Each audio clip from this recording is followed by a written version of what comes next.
like constantly like tell them to stop swearing, and I was like, dude, take it easy. These guys are gonna kill us. Like, be cool, man. I just remember being like super tense every time he would tell them to stop swearing. I'm like, do you see these guys?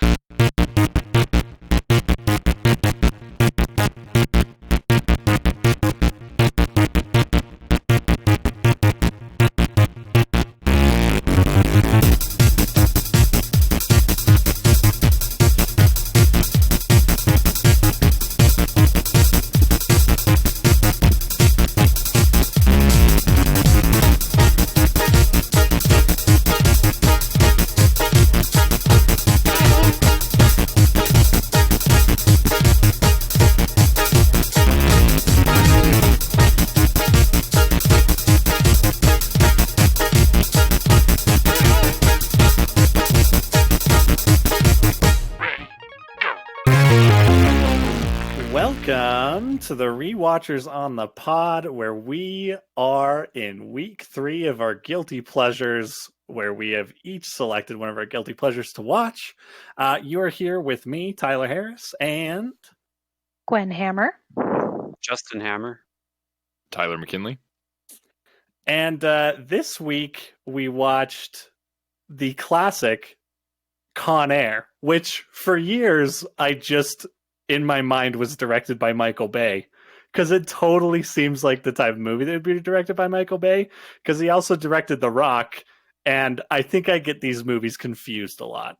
So, if you're like me, we're going to throw it to Justin after this to kind of tell us why he picked this. But if you're like me, go ahead and listen to this summary so you can just at least get the facts straight between Con Air and The Rock. That way, we'll all be good. Here we go. Summary of all the things that happen in Con Air right now. The best soldier in the world comes home from war and has the hottest wife in the South. She is pregnant. Her hotness makes other Southern men angry, so they jump him and he kills one of them in self-defense. They tell him to plead guilty, which doesn't accomplish what they told him it would. He's in prison for a long time. Now he's getting out, so he gets on a prison plane and is really nice to all the mean people. The DEA is putting an agent on the plane. He isn't supposed to have a gun, but then some guy gives him a secret gun. Turns out there's a prisoner plan to hijack the plane. Some prisoners use pins under their skin to pick their handcuffs. Dave Chappelle is Dave Chappelle on around. One guy kills a guard with his handcuffs. John Malkovich and Ving Rhames are just real assholes. Machete rapes a lot of people. No. Cameron Poe's friend needs insulin.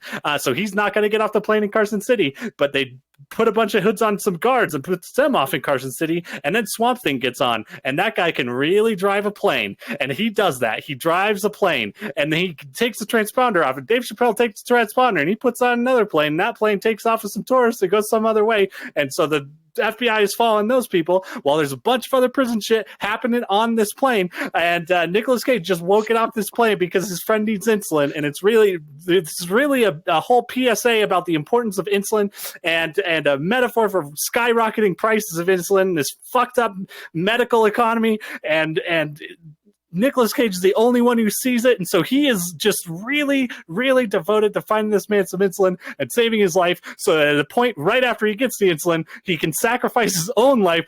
I can't remember. I don't know if they tied up that he died or not, but in my mind, he sacrificed, he totally killed, which is just a fucked up weird thing that basically Nicolas Cage is just getting insulin the whole time so that at some point this other guy could sacrifice his life for him, which is kind of a weird commentary on war. Maybe, I don't know. And Nicolas Cage's wife is like has her daughter, and her daughter wants to meet her dad, and they're really sad that he's not home. And so then the Swamp Thing lands the plane and kind of crash lands it, and then all this fucking shit happens, and then he takes off again, and they're like, we're going to somewhere else, and they fly through the Grand Canyon, I think. I don't know. And then they're like, well, I guess we're going down in Vegas because we didn't shoot him down earlier, which is like a fucked up bad thing to do. And they're like, well, there's all these civilian casualties. And then they just kind of hand wave that part away because it does look like there are definitely some people fucking killed by planes landing on the fucking Las Vegas Strip. And then John Malkovich continues to be a fucking asshole, and he gets handcuffed to a ladder and then thrown onto power lines, and the same saccharine music from the beginning of the movie plays at the end when Nicolas Cage meets his daughter. So I know I said I had a plan going into that second half, and then during the first half I forgot it, so that was even worse than usual. Way to go. No, But it was that's kind of beautiful. how I feel about this movie too. Is it? It feels worse than I remember it being. I mean, your prep time was probably the same amount of prep time Nicolas Cage gave to his accent. Oh God. Yes, what a joy. Hey, you take that back. He apparently moved to Alabama for prepping for this movie. All right. That was to evade the law. He was running from taxmen at that point. Justin, why? All right. So, What have you done? Dear God, why?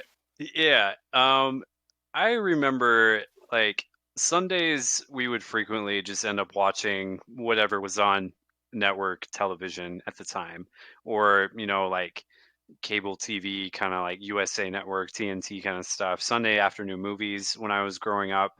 Um, and I swear I remember watching this with my dad probably, I don't know, at least 10 times growing up over the years. It was just like anytime Con Air was on, my dad was watching it. And so like I have fond memories of just hanging out Sunday afternoon, chilling and watching TV movies with my dad, and this is one of those movies that we watched frequently. Um, we'd watch like Independence Day pretty frequently. Just like kind of those like mid to late 90s movies, action movies. They just always seem to be like the movies my dad really liked to watch. And so I've got really good memories of this one. I was young enough to not know that it was a bad movie. I was young enough to not really pick up on like how stupid it is at sometimes. Yeah. But rewatching it now as an adult, like I love this movie. Like it's just so dumb, and it's just like if you everybody has seen the meme of Nicolas Cage with the long wavy hair, the stupid smile at the camera, and that meme came from this movie. So you've got to watch it just for that. Like you need like a slow-mo Nicolas Cage hair waving in the wind shot. Then you got to watch this movie. Yeah, it's just dumb. It's just fun. It's just a good time to have if you're needing something to watch that is mind numbing and you can laugh at. It's a Yeah. good time. Yeah, I'm actually glad that that's your background with this movie, because I honestly was thinking as I was watching this, like, why is this a movie that's like stuck around? Because I feel like it's just one of those movies that's kind of like in the cultural consciousness, Yeah, as like yeah, one of those really well-known Nicolas Cage movies. But it totally makes sense. It was released at that time where it just became one of those movies that was on cable all the time, and so I feel like there's so much nostalgia wrapped up in this movie, that for so many people it's so easy to look past the dumber stuff of this movie and just love the shit out of it, because it's so stupid and so fun, and it's also got this extra added layer, like you're saying, of like just being on all the time, like yeah, just the yep, thing that was on, which is yeah, amazing. That's really yeah. cool. Well, I mean, and it's got like, oh, go ahead. I think it might have something extra on top of nostalgia, because I had never seen it before today. But I feel like if I can get past my embarrassment around Nicolas Cage's accent, I would watch it again and have fun. Yeah, for sure, for sure. Yeah, I would say like Nicolas Cage's accent, like basically works as an embarrassment shield for the viewer. Like I didn't feel any embarrassment because I knew like me watching Con Air wasn't as embarrassing as Nicolas Cage's accent in this movie. And so I was able to just hang out and just enjoy myself. So so Gwen, this was your first time watching it. It was my first time. Okay, cool. And Tyler, it was also your first time watching it, right? Yes, it was. Okay.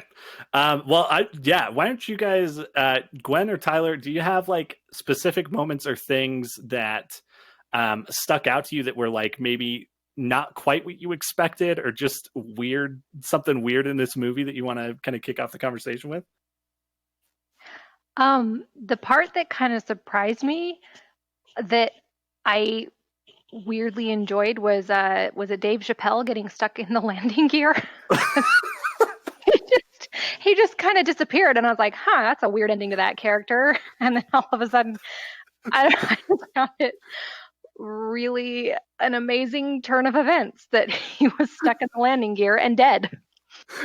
But then his body is used as like a prop to move things forward too. For like, I mean, the dude flies out. They get stuck in the landing gear, and then he gets dropped out of the plane and lands on Garland Briggs's car in Fresno, California. Like, it's And that freaking shot hilarious. following him down was great. Yes, that is like one of the visual moments in this movie that is just, it's like so stuck in my mind. It is so vivid in my mind still. And like, God, yeah, it's really fucking good. I couldn't believe how well his Sharpie worked on that dude's shirt, man. Have you ever tried to like draw Sharpie on a t-shirt for like make a custom shirt or something? It is Well, difficult. that's one It of all those snags skills. up. Sorry, that's one of those skills that you practice in prison. That's why he knows. Oh, see, I was thinking it was an Air Force thing, but apparently it's a prison thing. Yeah, you have to be able to draw like your own prison gang's logo on your own uniform while you're wearing it. I'm glad you brought that up, Gwen. All right, welcome to prison, bitches. First things you need to know, let's make a shiv and how to draw on a fucking shirt. You're going to want to join a lines. gang fast. I think that this movie was actually the movie that scared me away from like doing anything terrible the most, because prison seems absolutely fucking terrifying based on the stuff that I witnessed prisoners do in this movie. I feel like this movie taught me a lot about prison, and probably looking back on it now, it's just prison stereotypes. Like, that's basically all this movie is. Yeah. But yeah, it terrified me, man. That totally makes sense. There are characters in this movie designed to just fucking scare you about prison. Like John Malkovich, I like John Malkovich a lot in this movie, and he's actually a character that I think, if as far as like writing and dialogue goes, he actually had some pretty fun just stupid dialogue. He was like that hyper erudite prisoner, the genius prisoner who's like too smart to live in society with the rest of us, and he sees beyond all the bullshit or whatever the fuck, like. But he's a like genuinely kind of great villain in this movie, I think, and pretty fun to watch because he also is still just John Malkovich. Can we appreciate the really, really terrible and really great sayonara moment? Yes, That I was had so forgotten bad. about that until now. Yes. That whole sequence is full of just really great one-liners that I feel like we're all saved for the second, I guess, I don't know, second airport, third airport. I don't know where they're at. The one that's in the middle of nowhere. Yeah. Yeah, I guess that is the third airport, or at least, third runway that they land on for sure. Yeah. Because what does Nick Cage say when he's in the hangar talking to John Cusack, and he's like, "What are you gonna do?" He's like, "I'm gonna go save the day," or something like that. Yeah, it is. Yeah, it's basically that. And I'm like, man, what a great time they had writing this. Like, because it's the right choice to make, but you also don't have to try. You just write the more generalized bullshit that was around in the 90s. Yeah. But speaking of John Cusack, I do want to talk about the jurisdiction of the DEA and the jurisdiction of detectives, and how I was unaware that there was the command of military airstrikes involved in either of those job descriptions. And this was pre 9/11 too. Like, yeah, that's totally true. I mean, as the DE agent says, hey, a DE agent was killed. There is no limit to what I'm going to do to get revenge on those. There was fuckers. also a clause that I was also unaware of. That if a DEA agent dies on any circumstance, they now have full control of the situation. It's so good. The part where the DEA agent and the detective are in like, I don't even know what model of helicopters those are. I don't even know if they're real military helicopters, but they're in like fucking attack copters, just like front seat, giving orders, flying around, potentially about to shoot down a plane full of civilians. Yeah, just beyond me on just the rules in this movie. I thought it was. I'm like hesitant to laugh at it because maybe it's real, but the whole reason that Nick Cage went to prison is because he has training and he's a deadly weapon, and so he's not allowed to defend himself as effectively as other people. So manslaughter, I guess.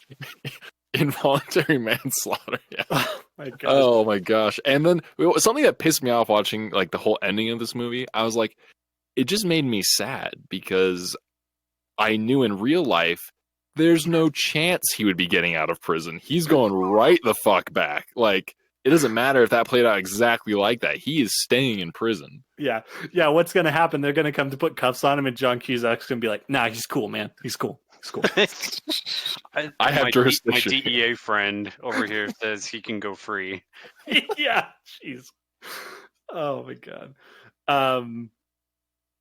Yeah. I think that one of the things too that like really stuck out to me about this movie is, Justin, you mentioned it being pre 9/11, and the way it presents at the beginning. And I want to preface this may just be because of my own jaded, fucked up sensibilities about the US military at this point, but the way that Nicolas Cage is presented is the most grating, just bullshit feeling. Like, he's just like the perfect person. That's, I think, the thing that I hate most about, that I just can't get on board with Cameron Poe, is like, he doesn't feel human. He feels like a robot made for an army commercial.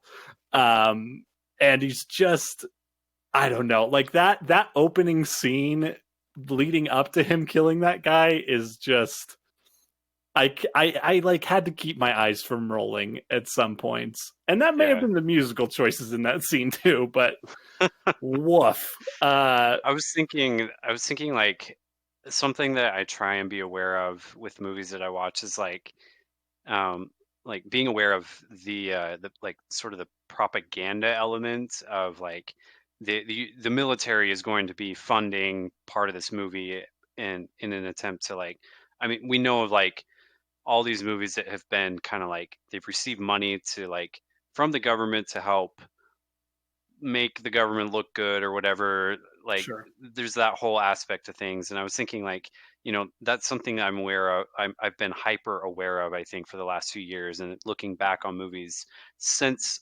9/11, it's very apparent. But I think the opening of this movie would fit right in post the 9/11 as well. Like, it just fits into that sort of like hoorah mentality of here's our military man and he's perfect and he's just a victim of bad circumstance and we gotta just get behind him no matter what. Yeah. What a guy that Cameron Poe is. The biggest, I think, one of the other things is like, I mean, I walked away from that movie basically feeling like Cameron Poe was just an assumed identity. Like, Nicolas Cage had assumed the identity of someone who looked exactly like him and like come home to step into his life because his accent fucking sucked. He definitely wasn't from Alabama. Which, I love this movie because it's like, as Nicolas Cage's voice gets quieter, his accent just disappears until he gets like to the end of a sentence and he's like, yeah, I gotta get home to my family.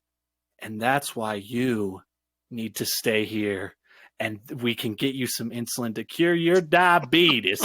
It's like, Jesus Christ, Nick. Just one take.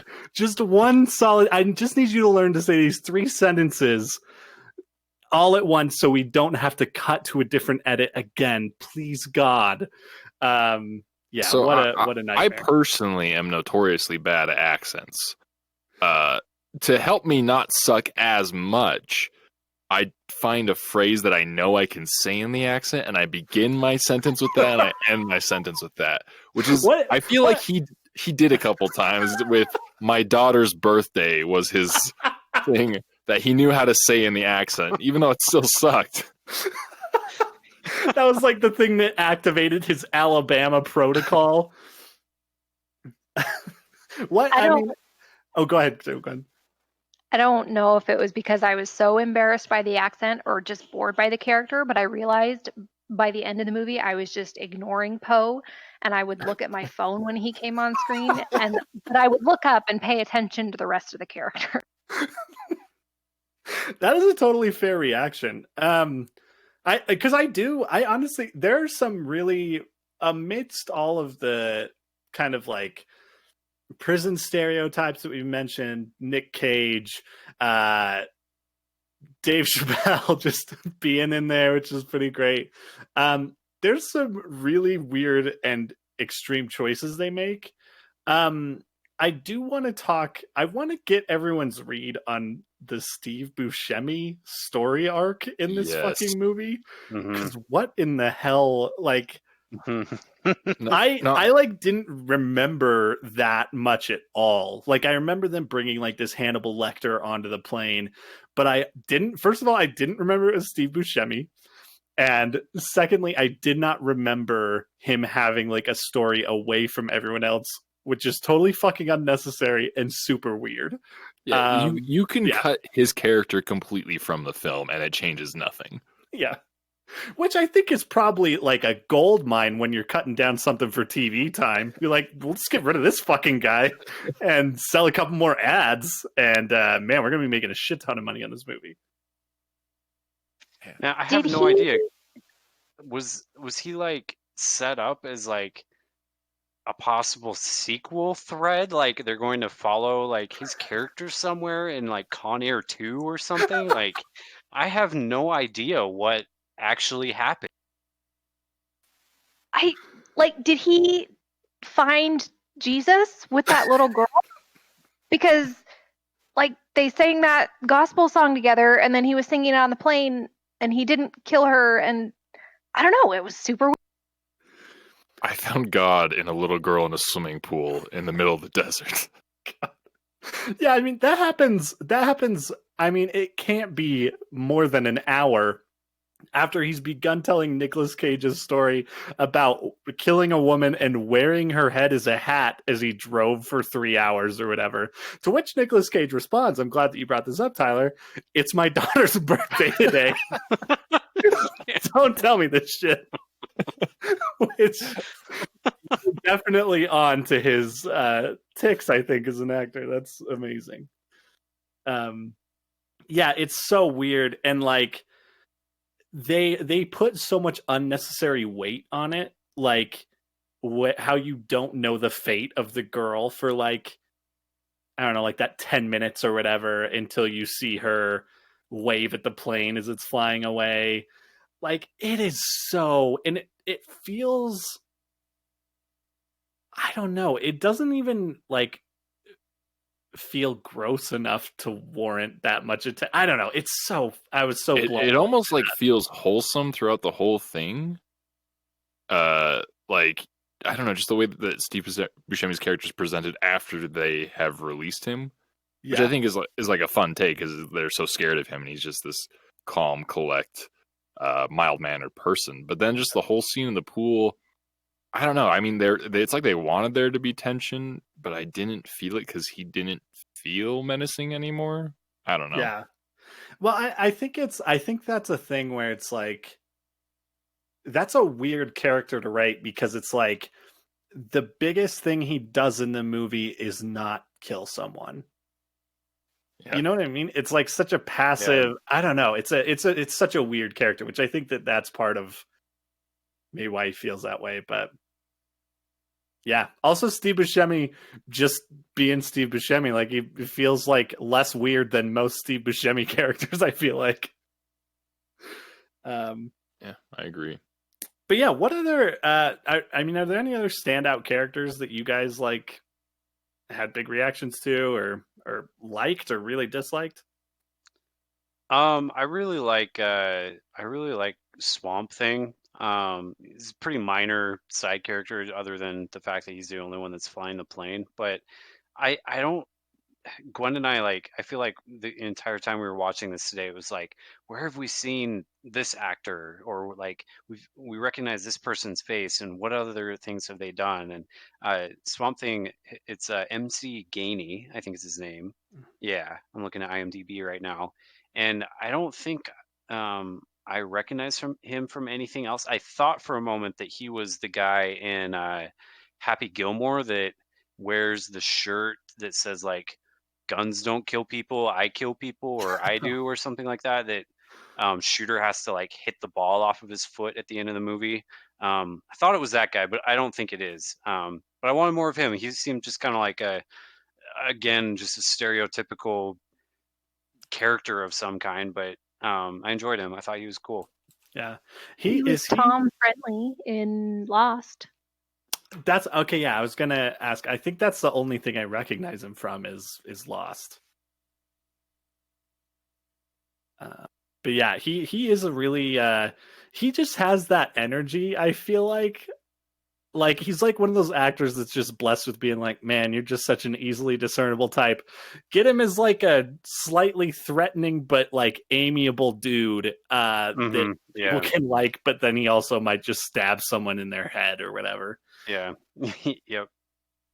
I mean, maybe it's just me and my jaded personality now, but like, there's so much of this movie that I want them all to be happy. Like, I want them all to. I want them. That's all very to, jaded of you and fucked up. You should not. Ever well, like, part of me has just been like, yeah, these fucking racist pig cops. Like, let's just get these guys all. They accomplished their master plan. I love to see a plan go off without a hitch. You know me, and. I want Nick Cage to get back also, and them all to just be friends and just like, hey, we're cool, man. And then that's the end. So, yeah, unfortunately, that doesn't happen. But I part of it is because this, freaking South American drug lord decides to pull the dumbest ass move possible, where I do not see the benefit of him betraying the rest of the group. I do not see how that benefits him. In fact, it's a greater risk for him to take, I feel like.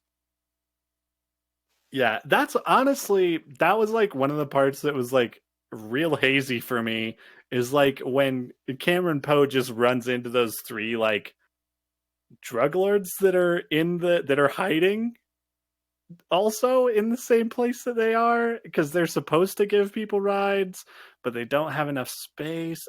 There was like so much of that I was like, I don't really know what's going on, but John Cusack is here now, and this other plot is colliding. So fuck it. I don't know.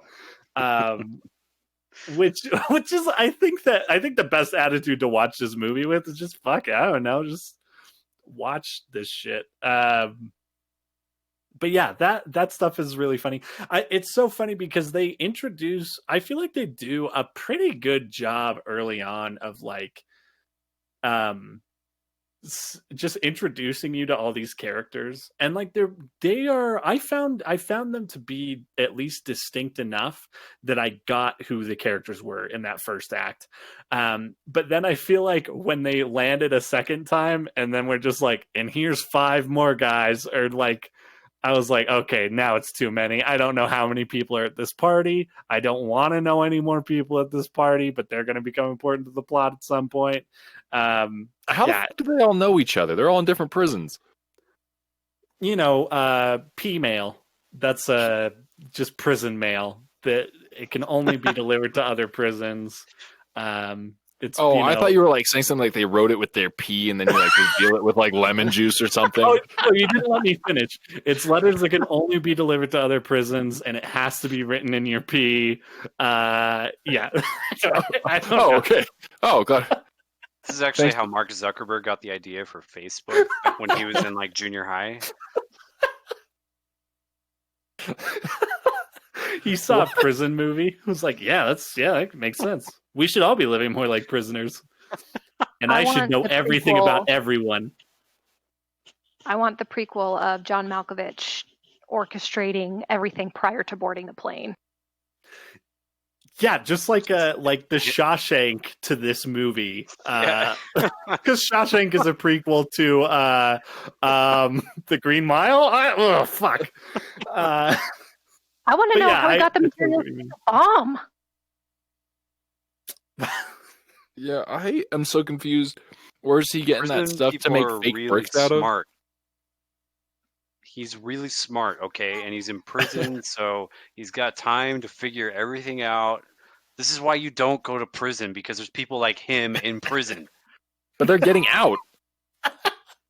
So the only safe place is in prison, because eventually those people are going to be not in prison anymore. Oh my god, and what then am I you'll be doing? safe.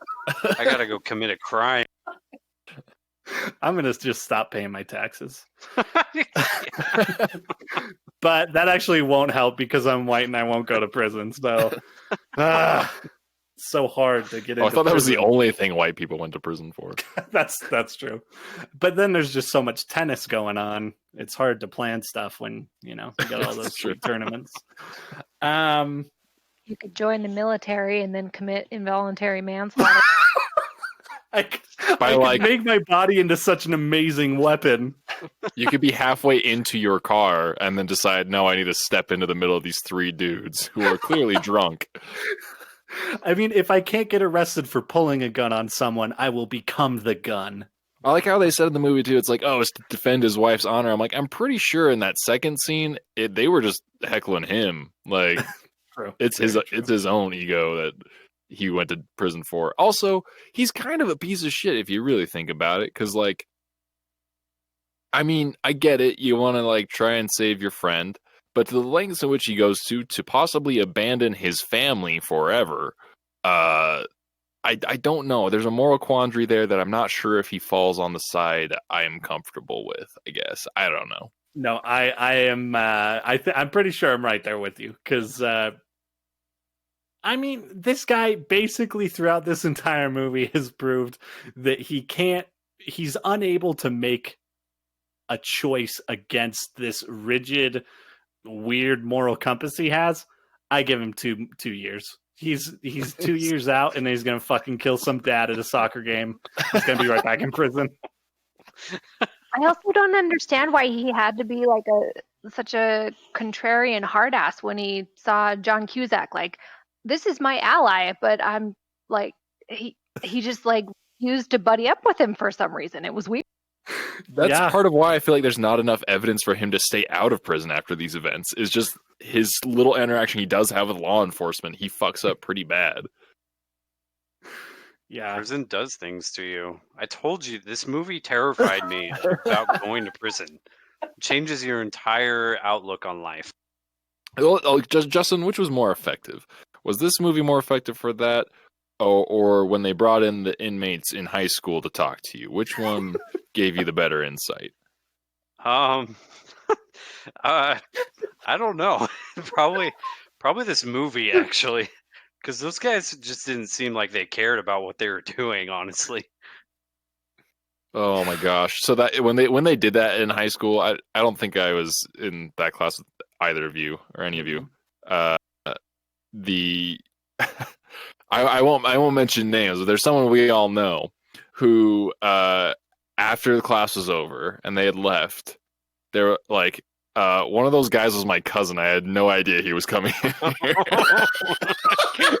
Holy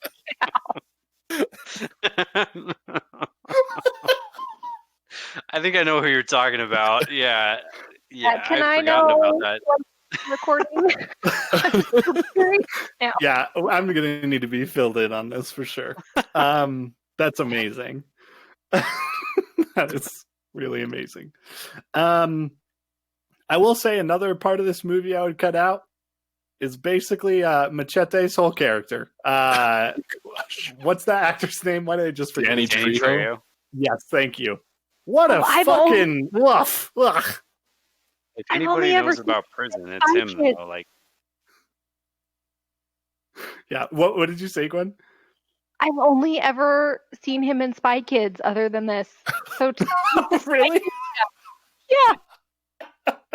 I do feel like I've never really seen him as the full-on bad guy before like this, though. Like in every other movie I've seen him, he's either the anti-hero or just a nice guy. Oh, interesting. I mean, he plays the bad guy a lot. I mean, he's got a small part in Breaking Bad for a while that's like pretty memorable. At least his end is memorable. Yeah, I feel like he's in a lot of stuff I haven't seen, and that must be the stuff that he plays just straight villains in. Because and I know like he's like been pretty vocal like in interviews. He's like, I play the bad guy because I want to show kids what not to do or something. Like I want to. He's like being an anti-example. He's like a really good guy who wants to show people how fucked up being a bad guy can be. With But Justin, man, did not like him in this. Yeah, mission accomplished. sweet. Yeah, I don't want my arm ripped off by handcuffs. So Oh, gosh, yeah, yes, I won't rate people.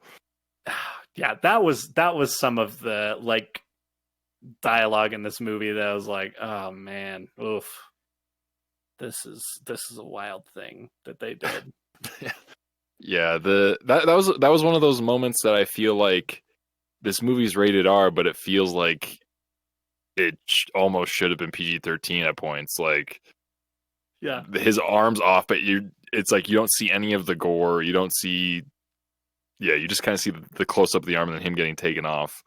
There's just a lot of weird moments like that I was just because it is rated R and it was what it was, an action movie from the 90s, that I felt there would have been more.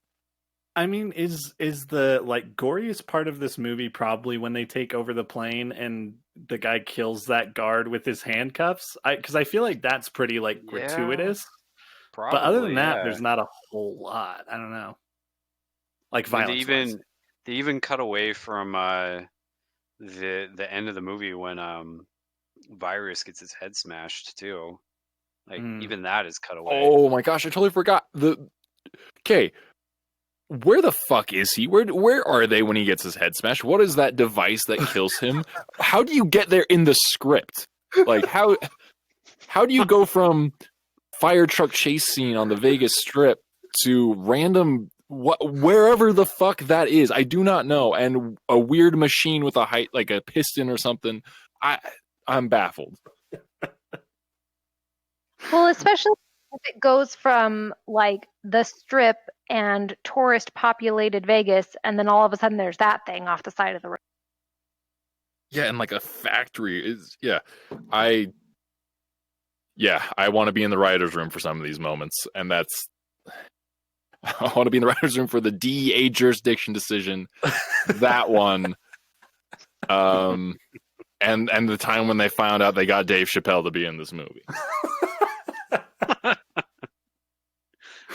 Oh man, yeah, this is a really wild ride. I do think it's worth bringing up. The director for this movie, his name is Simon West. Prior to this movie, Simon West, let me get the full credits up here, had directed 5 things. 2 music videos for Mel and Kim, a music video for Mike and the Mechanics, and a Budweiser commercial entitled Frogs and Truck. He had done one other thing, which may be one of the most important videos to the internet of all time. He is the director of Rick Astley's Never Gonna Give You Up music video. And that is one of 5 things he directed before directing Con Air. Oh, Well, no wonder this is such a treasure. Right? Yeah. What does he go on to do? Has he done anything since Con Air? Yeah, That's so good? he's working on some stuff now. Probably the other biggest thing he directed was the first Tomb Raider movie with oh boy, what's her face? Why did I just forget her name? Angelina Jolie. Yes, thank you. I was about to say Angelica Houston, which what a fucking Tomb Raider movie that would have been. He also directed When a Stranger Calls, which I feel like came out when we were in high school. That makes sense. Dude, I have really great memories of that movie because I was just talking to Katie about this the other night. I don't know if you guys were there. I don't remember who I went with. I went with a group of like 4 or 5 people. And with no communication at all, about half of our high school class was there, like at the same showing, and it was a riot. It was competing with the levels of when we went and saw Step Up 2, Tyler, Oh and god. people were dancing in the aisles. Trampolines. Wow, that sounds incredible. So you do have Mr. Simon West to thank for that. And he did also direct Expendables 2. Which is not a bad movie. Not a bad Expendables movie. I'll say that. That's the sentence that I want to go on the box of Expendables 2. Not a bad Expendables movie. But yeah, I mean, definitely, probably his most viewed and most familiar work is that Rick Astley music video, which is just amazing. I never thought that those two things would be connected. Well, I have a higher opinion of him now than when I didn't know him before this night. And it just goes to show you, the more you get to know someone, the less sense it will make that they're a prisoner or a real person. That's all. Anything else? Any other tidbits, character, anything that you guys want to talk about before we close this chapter on Con Air? Did we talk about Sally Can't Dance, the flamboyant gay character at all? We did not. Let's that he can't dance. That in a movie that came out in 1997, no characters commented on it at all. Like, you were supposed to laugh at it as an audience member, but no one else was fazed by it. Well, and I think that's one of those effusive prison stereotypes that movies from this era specifically loved to jam in. Looking at you, Adam Sandler's The Longest Yard. Yeah, I was just about to mention that. Yep. Yeah. I feel like it's one of those things that even at this point in 1997, it had become such well-worn ground that I don't know. I don't know if they just felt like, well, it's a prison movie, so we need to have this character in this movie. But yeah, I don't know if this is an intentional thing by them, but I mean, they've all been in prison a long time. This wouldn't be the first trans person I don't know, wherever they fall on the spectrum of where their experience with that. So I mean, that wouldn't be shocking for them to not have to comment on it all the time. But I don't know if that was the intent of the filmmakers or not. I do specifically remember those dudes coming into our high school class, and that was something they talked about.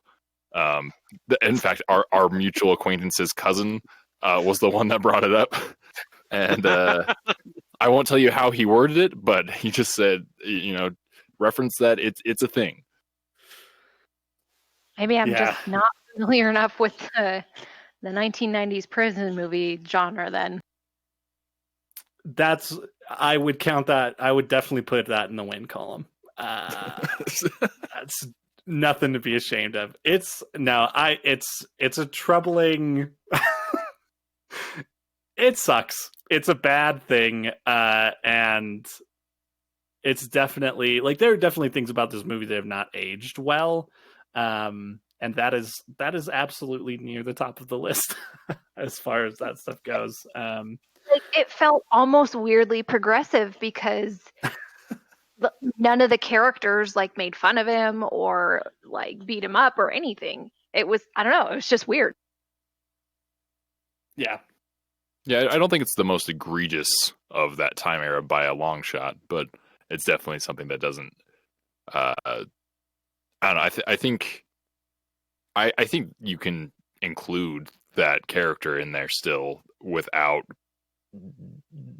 going as far as they do in a couple moments. There's one or two moments that's okay, that one at the very end on the Las Vegas Strip is pretty out there. Men in uniform comment. Yeah. Yeah. So I think it's still definitely doable in a tasteful way. There's definitely examples of much worse offenders, but just a couple moments that I feel crossed the line a bit. Well, and I think definitely it falls into that prison stereotypes thing where it's it just becomes a thing that furthers like two-dimensional thought along those lines of that of the community of prisoners, like as a group, and so I think that it's more damaging in that way, is that it just furthers, I don't know, it continues this narrative of like prisoners falling into these very specific groups and being the exact same character. It dehumanizes that population in a way, and so it's weird, and I don't know.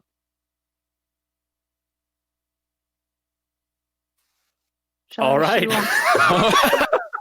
What a way to end off. And with that, we've solved all the problems of Con Air. Well, let me just shoehorn in my last little bit of trivia. You ready?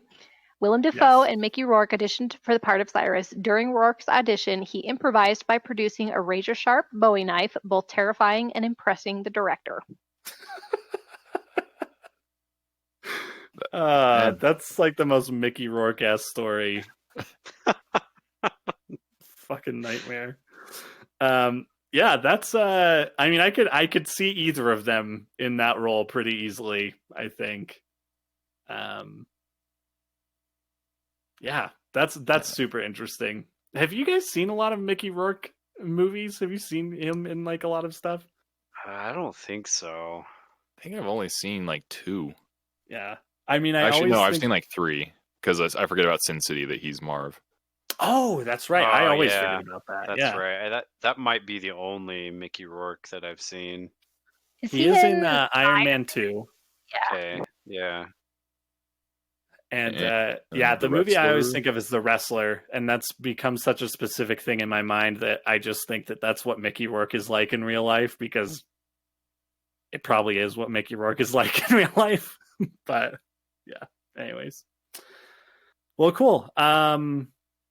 Let's go ahead and take a quick break then, and we'll be back with some recommendations. But before we go, if you want to reach out to us at our email, that is rewatchersonthepod@gmail.com, and you can check us out on Twitter or Instagram at rewatcherspod. And we will be back in just a minute. Thank you.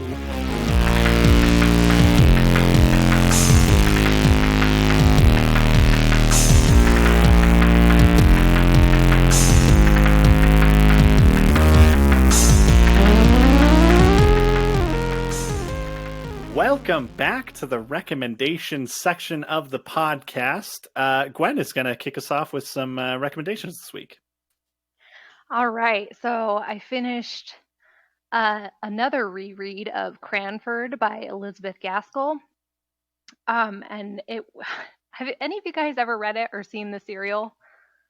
No. I have not even heard of any of those. Yeah, you're talking about it like it's a thing I should have heard about, and I've never heard the words you said until you just said them. Elizabeth Gaskell, I feel like, is a name you guys should know. She also wrote North and South. Okay, anyways. Let's stop playing this game. It makes me feel bad. I'm sorry. Okay, so Cranford was originally published serially in 8 installments between 1851 and 1853. And it's just a loosely strung together like series of vignettes that sort of tenderly poke fun at small town Victorian England.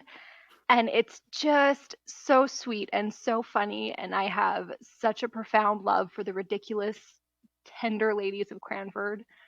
They're just so silly and it's so fun. So it's a short read. You guys should read it. Or you could watch the miniseries, which has like 4 episodes, and it's got Judi Dench as the main old lady, and she's fabulous. Now you're speaking my language. That sounds wonderful. Yeah.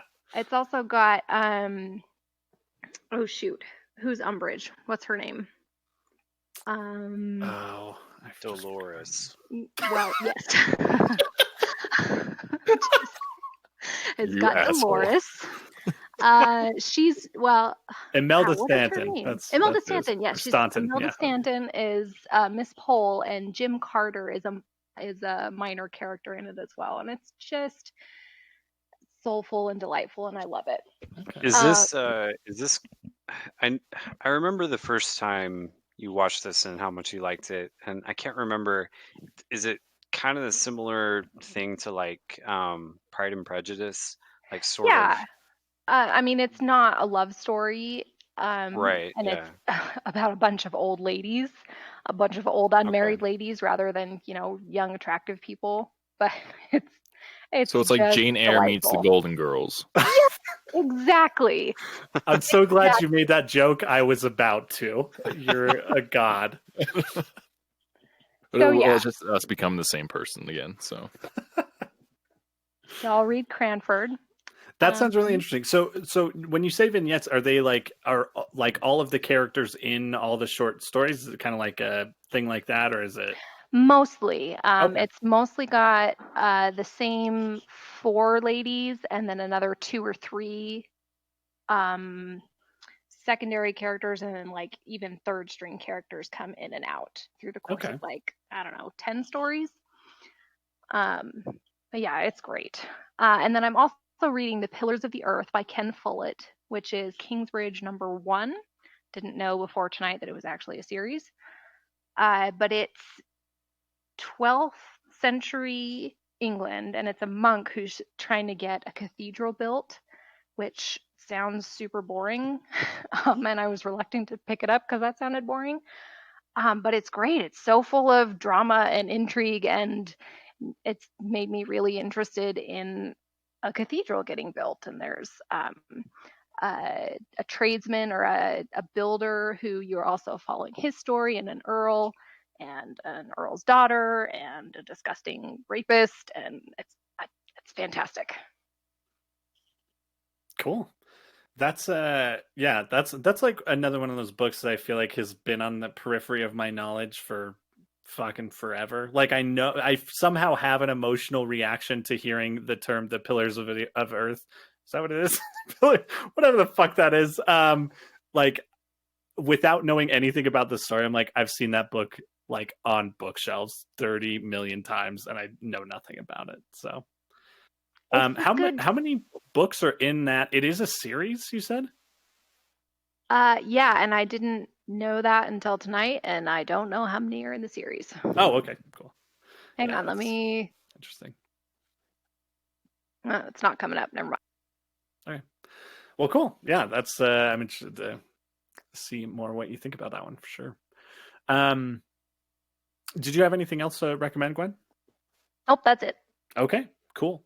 I'll go ahead and do mine real quick. This is probably like the third time I've mentioned this show on the podcast, but it's so damn stupid and good. I'm actually on the very last episode of season 2 of Dead to Me, which is a Netflix show with Christina Applegate and Linda Cardellini, and James Marsden is in it. And it is the most delightful trash TV that I've ever consumed. It's basically like, it feels like a soap opera that is made specifically for me. And it's like the type of show that basically the last 15 seconds of the episode is reserved for the most bonkers left field bullshit to happen for you to be like, I gotta see where this fucking bullshit goes. Like, why would they do that? And then it's just a really delightful and stupid show that everyone should watch on Netflix. So I've been watching that, and then the other thing I wanted to mention this week I dove into. I built this awesome gaming PC like a few weeks ago, and I've just proceeded to play like a couple games with Tyler and Justin, and then a bunch of point and click adventures that I could play on my microwave, essentially. um, but it's like it's kind of reminded me. It's been a long time since I've had a desktop computer, and um, I think I'd forgotten how much I loved point and click adventures growing up, and so I have really just dove back in. I have been playing King's Quest, which is a game that I played really early in my life that my dad also played that I really loved. But I just recently played a game called Thimbleweed Park that is made by I think the creator, and I don't know, I should research this before I say it. Someone who did work a lot on the original Monkey Island games, which are very beloved. And also I think like Day of the Tentacle and Maniac Mansion. But it's this very X-Files-y point and click adventure where you go to this small town to solve a murder. Basically like Twin Peaks, X-Files, all that bullshit. But it's just a really fun and cleverly written and executed point and click adventure where the puzzles are really asinine and stupid. And sometimes you spend 2 hours on something and then I finally Google it and I'm like, there's no fucking way anyone but the person who wrote this game would think that this made sense. But it's really, that's also part of the experience that I love. But yeah, I played at Thimbleweed Park and it's really, really cool and goofy and a fun little game. And I think it's on sale on Steam right now for like $7 or something. But it's really great and you should give it a shot. But yeah, I think that's pretty much it for me. So Tyler, what did you have to recommend for us this week? I got a mixed bag of things. I got an anti-recommendation. Oh, hell yeah. So once again, continuing my deep, dark journey through the sword and sorcery genre, I tried to finish Deathstalker, and Deathstalker is the biggest pile of crap I've ever tried to watch. There's nothing redeeming about it. There's because most of these things, they're not what I want them to be. Like, okay, here's the thing. I see their cover art, and their cover art, I'm like, oh, that's what I want to watch. Their movie is nothing like their cover art. And usually it's basically just anything done, any like cover art that has anything resembling Frank Frazetta's art is sword and sorcery, right? Okay. Yeah, yes. So that's what I go into hoping for. And I've never